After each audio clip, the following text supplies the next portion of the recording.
प्यारे दोस्तों, नमस्कार। सीपी एकेडमी में आपका स्वागत है। दोस्तों, आप में से बहुत सारे दोस्तों ने कमेंट कर हमें से पूछा था कि सर, बिहार विधानसभा असिस्टेंट के मेंस का कुछ सिलेबस के बारे में बताइए। तो आज हम उसी मुद्दे पर बात करने वाले हैं आप सभी से। तो आप लोगों से निवेदन है कि अगर आप लोगों ने चैनल को सब्सक्राइब नहीं किया है तो निश्चित रूप से चैनल को सब्सक्राइब कर लें। अगर वीडियो अच्छा लगे तो निश्चित रूप से इसे लाइक कर दें और शेयर करें। तो आइए दोस्तों, आज हम बात करते हैं मुख्य विषय के बारे में। आप वीडियो को पूरा देखिए, आप निश्चित रूप से इसमें पाएंगे कि अभी आपको क्या करना चाहिए, कौन कौन से कदम उठाने चाहिए जिससे कि आप तैयारी को एक बेहतर रूप दे सकें। तो आइए चलते हैं हम सिलेबस की ओर और अपनी रणनीति की ओर।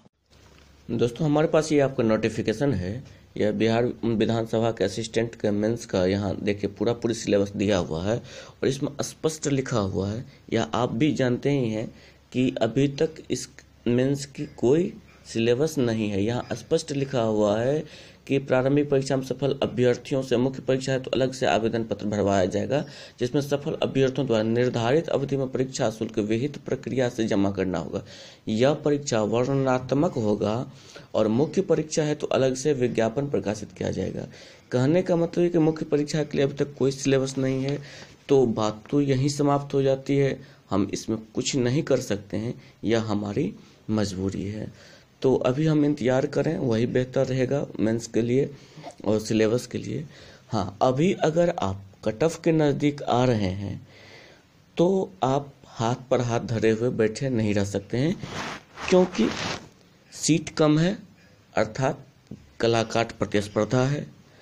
और यह भी हमने पीटी के एग्ज़ाम के समय देखा है कि विधानसभा नोटिफिकेशन के बाद जब ज़्यादा समय हमें नहीं देती है, तो इसके लिए हमें पहले से ही तैयार करना पड़ेगा, बहुत कुछ संभाल कर रखना पड़ेगा। तो इसके लिए अभी हम दो काम कर सकते हैं। पहला काम तो ये है कि हम देख सकते हैं कि बिहार विधानसभा का जो जितने भी अभी एग्ज़ाम हुए हैं, या फिर जैसे ग्रेजुएट लेवल एसएससी का डिस्क्रिप्टिव हुआ हो, बैंक पीओ का डिस्क्रिप्टिव हुआ हो, हाई कोर्ट असिस्टेंट का डिस्क्रिप्टिव हुआ हो, तो कुल मिलाकर के सभी में हमने देखा है कि करंट का वेटेज काफ़ी अधिक बढ़ गया है। तो करंट पर आधारित प्रश्न पूछे ही जाते हैं। तो हम अभी ये कर सकते हैं कि करंट के जितने भी मुद्दे, इम्पोर्टेंट मुद्दे हैं, उन मुद्दों पर अपनी नज़र बनाए रखें और जो कुछ हमें नोट करने के लिए उपयोगी लगता है वो हम नोट करें। दूसरी बात यहाँ हम कर सकते हैं कि हम अपने लिखावट पे थोड़ी ध्यान दे सकते हैं। पहला जो है वह ध्यान ये होगा कि हम अपने अशुद्धि को ठीक करें, क्योंकि होता है क्या कि हम जब लिखते हैं तो हम काफ़ी अशुद्धियाँ होती है और हम उस चीज़ को बाद में ठीक नहीं कर पाते हैं, क्योंकि यह एक ऐसी चीज़ है जिसे 1-2 दिन में ठीक नहीं किया जा सकता है। तो अभी से अगर हम इस पर नज़र दें, नज़र बनाए रखें, थोड़ा बहुत लिखने का प्रयास करें, पेपर देख करके लिखें, जैसे हम लोग बचपन में राइटिंग लिखते थे वैसे कुछ अभ्यास करें, तो हो सकता है कि हमें कुछ इम्प्रूवमेंट हो और उस समय, परीक्षा के समय, ये हमारे लिए एक बेनिफिशियल काम हो जाएगा, हमारे समय का बचत होगा और निश्चित रूप से परीक्षा में हमको इसका बेनिफिट मिलेगा।